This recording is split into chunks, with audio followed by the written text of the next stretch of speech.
Tiene la palabra su señoría. Se le acabó el tiempo, señora ministra. Lo siento.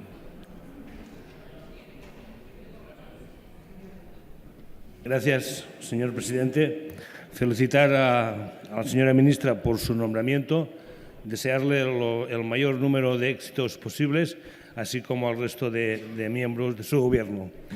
La pregunta es muy concreta. ¿En qué fecha prevé el Gobierno español que estarán disponibles los informes medioambientales que demuestren si existe o no riesgo para desmantelar las instalaciones de almacenamiento del gas Castor? Muchas gracias, senadora Ubach. Señora ministra. Muchas gracias, presidente. Esto de ser novata me ha hecho gestionar mal los tiempos. Voy a procurar ser eficaz en esta segunda respuesta. De nuevo, en corto le diré todavía no lo sé y le voy a explicar por qué y a qué me comprometo. Creo que su pregunta se enmarca en un contexto en el que hay parte de la información que está disponible desde mayo del año pasado, con esos estudios de la Universidad de Harvard y del MIT, en el que se determina con claridad que no se puede descartar con certeza absoluta qué supondría el funcionamiento de esa planta, de ese almacenamiento de gas en términos de riesgos sísmicos. A la vista de esa información técnica se paralizó el funcionamiento y, evidentemente, el Gobierno anunció su compromiso de recabar informes técnicos para saber cuándo y en qué condiciones se podía desmantelar en condiciones de seguridad.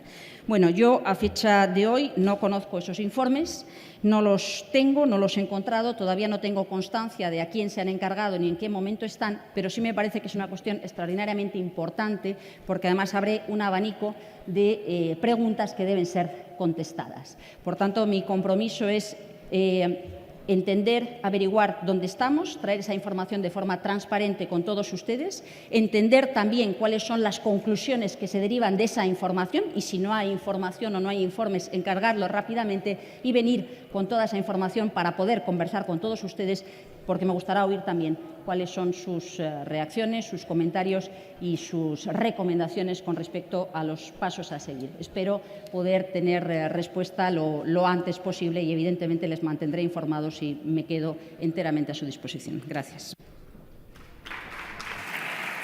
Muchas gracias, señora ministra.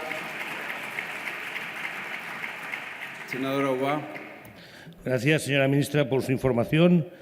Esperamos que sean coherentes en el cumplimiento de las iniciativas parlamentarias que sobre el Castor hemos ido presentando y que algunas se han votado y con el apoyo del Partido Socialista han supuesto que un calendario, porque nosotros pedíamos un calendario transparente para el desmantelamiento del Castor y que se constituya una comisión de seguimiento, ¿no? Que se haga efectiva una sentencia del Tribunal Constitucional y que no se pague a los bancos por la indemnización del Castor. También les pedíamos no carguen más en los recibos de los consumidores del gas la indemnización que nunca se debió pagar a Florentino Pérez y emprendan acciones necesarias para recuperar, si es posible, las cantidades restituidas en escala. Inicien actuaciones para reclamar las responsabilidades de la empresa por los defectos constructivos, que los hubo. Recordemos que eran errores graves en el diseño del Castor.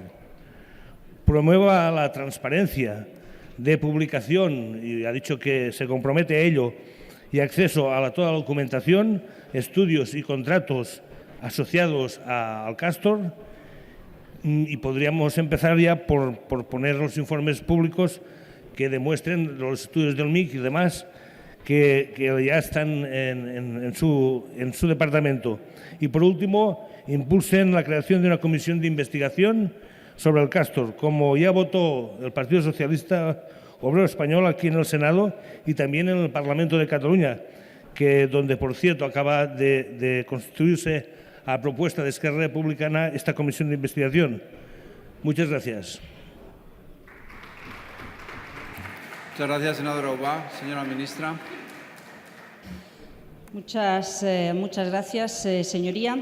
Muchas gracias, presidente. Como le digo, me comprometo a recabar toda la información, a consolidar aquella que existe y a reclamar o a encargar aquella que no existe, a compartirla, a diseñar o a participar en la elaboración de los escenarios de alternativas y a discutir con todos ustedes, a hablar con todos ustedes, escucharles antes de tomar ninguna decisión al respecto. En el contexto del cumplimiento de la sentencia del Tribunal Constitucional, en el contexto del seguimiento de qué es lo que ha funcionado o no ha funcionado, creo que es fundamental entender qué es lo que ha ocurrido y hasta dónde se ha llegado para poder dar los siguientes pasos. Le agradezco su pregunta y quedo, como le decía antes, a su disposición. Gracias.